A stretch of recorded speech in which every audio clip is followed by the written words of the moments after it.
Hello students, myself Dr. Aparna Sharma, lecturer of Political Science. Students, हम BA second year प्रमुख राज्य व्यवस्थाएं में ब्रिटेन के संविधान को पढ़ रहे थे। उसमें हम लॉर्ड सभा, कॉमन सभा, संसद, स्पीकर के कार्य, उसकी शक्तियां और उसकी स्थिति का अध्ययन कर चुके हैं। इसी क्रम में आज हम द्विसदनीय विधानमंडल के पक्ष और विपक्ष में तर्क को समझेंगे। द्विसदनीय विधानमंडल मतलब जहाँ पर विधानमंडल के दो सदन होते हैं, जैसे कि भारत में भी संसद के दो सदन हैं, लोकसभा और राज्यसभा। उसी प्रकार ब्रिटेन में भी संसद के दो सदन हैं, लॉर्ड सभा और कॉमन सभा। आज हम ये जानेंगे कि दो सदनों का होना सही है या गलत है, मतलब इसके पक्ष और विपक्ष में तर्क। तो पहला है एक सदन की निरंकुशता पर रोक। ये हम पक्ष में तर्क पढ़ रहे हैं। द्वितीय सदन प्रथम सदन की निरंकुशता पर रोक लगाता है। द्वितीय सदन के न होने पर यह संभव हो सकता है कि प्रथम सदन अत्याचारी बन जाए और ऐसे कानून बना डाले जो देश के लिए हानिकारक हो। गार्नर ने इस संबंध में कहा है कि द्वितीय सदन की उपस्थिति स्वतंत्रता की गारंटी व कुछ सीमा तक अत्याचार से सुरक्षा भी है। अर्थात हम पढ़ रहे हैं दो सदन होना चाहिए, मतलब उसके पक्ष में तर्क। तो हमने इसका पहला बिंदु ये पढ़ा है कि एक सदन की निरंकुशता पर रोक, मतलब यदि दो सदन होंगे तो एक सदन निरंकुश नहीं हो पाएगा। उसकी निरंकुशता पर रोक लगाने के लिए दूसरा सदन होना आवश्यक है, क्योंकि हम इसके पक्ष में तर्क पढ़ रहे हैं। नेक्स्ट इज विवेकपूर्ण पुनर्विचार के लिए। उच्च सदन निम्न सदन के द्वारा बिना अच्छी तरह सोच विचार किए जल्दी से पारित बिलों पर अंकुश लगाता है। दूसरे सदन के होने से बिल पर पुनः विचार होता है, परंतु इससे कार्यों में देरी लग जाती है, लेकिन इससे निर्णय विवेकपूर्ण लिए जाने के साथ विचारों का आदान प्रदान भी हो जाता है। मतलब दो सदन होंगे तो जो निर्णय होगा वो हम विचारपूर्वक और विवेकपूर्ण निर्णय लिया जाएगा। शांत वातावरण। प्रथम सदन में उग्र राजनीतिक वातावरण के कारण गर्मागर्म बहस हुआ करती है और कभी कभी प्रस्तावित बिलों पर शांति के साथ विचार विनिमय नहीं हो पाता है। द्वितीय सदन में प्रथम सदन की तुलना में वातावरण शांत रहता है, जिससे गंभीर विचारों का समय मिल जाता है। नेक्स्ट इज कार्यभार में कमी। व्यवस्थापिका के निम्न सदन के कार्य इतने बढ़ गए हैं कि उन्हें अकेले संभालना मुश्किल है। उच्च सदन विवादास्पद कानून पर विचार करके प्रथम सदन की सहायता करता है। इससे प्रथम सदन का कीमती समय बच जाता है। संघात्मक शासन व्यवस्था के लिए अनिवार्य। संघीय राज्यों में द्वितीय सदन अत्यंत आवश्यक है। इसमें संघ की इकाइयों को समान अथवा अन्य किसी आधार पर प्रतिनिधित्व दिया जा सकता है। प्रतिभाओं का प्रतिनिधित्व। द्वितीय सदन में ऐसे योग्य विद्वान अथवा अनुभवी लोगों को स्थान दिया जा सकता है जो चुनाव के द्वारा व्यवस्थापिका में नहीं आ सकते, क्योंकि प्राय अनुभवी और योग्य व्यक्ति चुनाव प्रचार से बचते हैं। अतः इसमें अनुभवी एवं योग्य व्यक्तियों के नाम निर्देशित करके द्वितीय सदन में स्थान दिया जाता है। तो स्टूडेंट्स, ये हमने पढ़े द्वितीय सदन के पक्ष में तर्क, मतलब दो सदन होना चाहिए, मतलब दो ही सदन आवश्यक हैं। उससे क्या होगा, विवेकपूर्ण निर्णय ले जाएंगे, एक सदन की निरंकुशता पर रोक लगेगी, वातावरण शांत रहता है, कार्यभार में कमी रहती है, कार्य मतलब बैलेंस होके हो जाता है, प्रतिभाओं को प्रतिनिधित्व मिलता है आदि।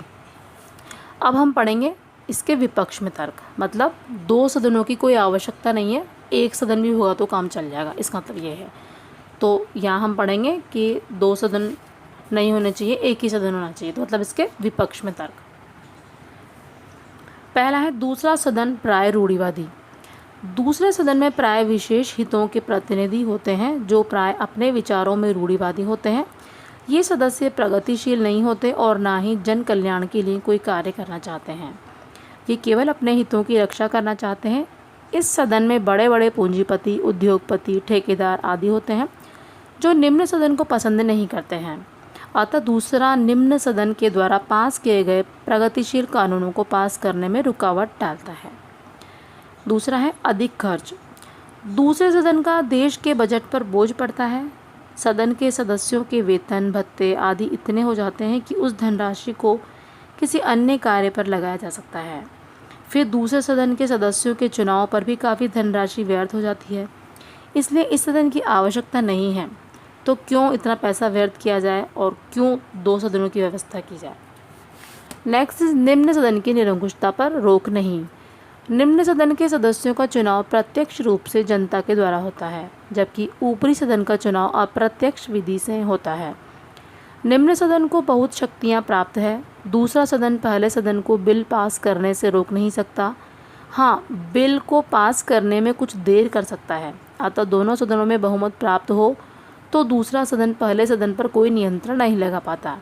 अतः दूसरा सदन पहले सदन की निरंकुशता को नहीं रोकता। यहाँ पे इस चीज़ का हमने बोल दिया, क्योंकि हमने पहले बोला था कि एक सदन की निरंकुशता पर रोक, और यहाँ इसके अपोजिट में हो गया निम्न सदन की निरंकुशता पर रोक नहीं लगाई जा सकती। कानून जल्दी पास नहीं। दूसरे सदन के समर्थकों का यह कहना है कि एक सदन होने से कानून उतावलेपन में पास होते हैं, जो कि गलत है। एक सदन में बिल पूरी तरह से सोचने एवं विचार करने के बाद बनाया जाता है। बिल कई अवस्थाओं से होकर गुजरता है। लॉस्की ने कहा है कि कानून एकदम से पास नहीं होते हैं, अतः दूसरा सदन व्यर्थ है। इससे स्पष्ट हो जाता है कि कानूनों को शीघ्रता से पास नहीं करवाया जा सकता है। पूरी जांच पड़ताल के बाद कानूनों का निर्माण किया जाता है। उसके बाद आता है शक्ति देने में कठिनाई। दूसरे संगठन की भांति यह भी एक समस्या है कि दूसरे सदन को क्या शक्तियां दी जाए। यदि दूसरे सदन को पहले सदन से कम शक्तियां दी जाए तो उस पर कोई नियंत्रण नहीं रखता, परंतु यदि दूसरे सदन को पहले सदन के समान शक्तियां दे दी जाए तो इससे दोनों में गतिरोध उत्पन्न हो जाता है। अतः इससे शासन संचालन कठिन होगा। अतः दोनों सदन की शक्तियां भिन्न भिन्न हैं। नेक्स्ट इज जनता की इच्छा। एक मतलब जनता की एक इच्छा।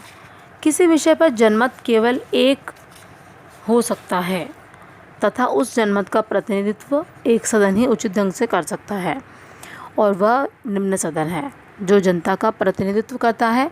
अतः लोकतंत्र में यह एक प्राचीन और व्यर्थ तरीका है कि दो सदन होने चाहिए।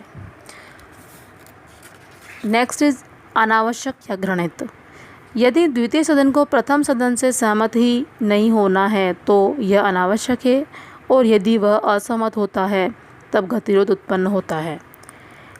एब्बेसीज ने कहा है कि यदि दूसरा सदन पहले सदन का विरोध करता है तो दुष्ट है, और दूसरा यदि सहमत हो जाता है तो व्यर्थ है। प्रोफेसर लॉस्की के शब्दों में, यदि पहले सदन के साथ दूसरा सदन निर्वाचित है तो वह केवल पुनरावृत्ति ही होगी।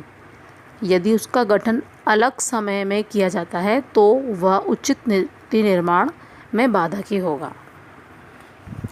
तो स्टूडेंट्स, का निष्कर्ष निकलता है कि दूसरे सदन के पक्ष और विपक्ष में तर्क देने के बाद हम इस परिणाम पर पहुंचते हैं कि द्वितीय सदन में चाहे कितनी भी त्रुटियां क्यों न हो, परंतु फिर भी यह काफ़ी उपयोगी सदन है। यह न केवल बिल की अशुद्धियों को दूर करता है बल्कि पहले सदन के काम को हल्का भी करता है। बहुत से साधारण विधेयक जब दूसरा सदन पूर्ण विचार के बाद पास कर देता है तो पहला सदन उस पर थोड़ा समय लगाता है। इससे पहले सदन को अन्य महत्वपूर्ण विधेयकों पर विचार करने के लिए अधिक समय मिल जाता है। अल्पमतों, विद्वानों, समाज सेवकों, अध्यापकों तथा विभिन्न राष्ट्रीयताओं और छोटे तथा बड़े राज्यों को संघ में प्रतिनिधित्व देने के लिए भी यह अच्छा रहता है। यही कारण है कि अधिकांश देशों में द्विसदनात्मक व्यवस्था को अपनाया गया है। उनमें से हमारा भारत भी एक है। अमेरिका में भी द्विसदनात्मक व्यवस्थापिका है। इस संदर्भ में जज स्टोरी ने कहा है कि व्यवस्थापिका के अत्याचारों से बचने का यही एक तरीका है कि उसके कार्यों को अलग अलग कर दिया जाए। हित के विरुद्ध हित, महत्वाकांक्षा के विरुद्ध महत्वाकांक्षा तथा संस्था के गठबंधन और प्रभुत्व की इच्छा के विरुद्ध दूसरी कि वैसे ही गठबंधन तथा प्रभुत्व की इच्छा को खड़ा कर दिया जाए। इससे दोनों में बैलेंस बना रहेगा। अतः निष्कर्ष पे हम ये कह सकते हैं कि कोई सदन अनुपयोगी और व्यर्थ नहीं है। दोनों सदन अपनी अपनी जगह पे अपनी अपनी योग्यता रखते हैं और दोनों सदन आवश्यक है।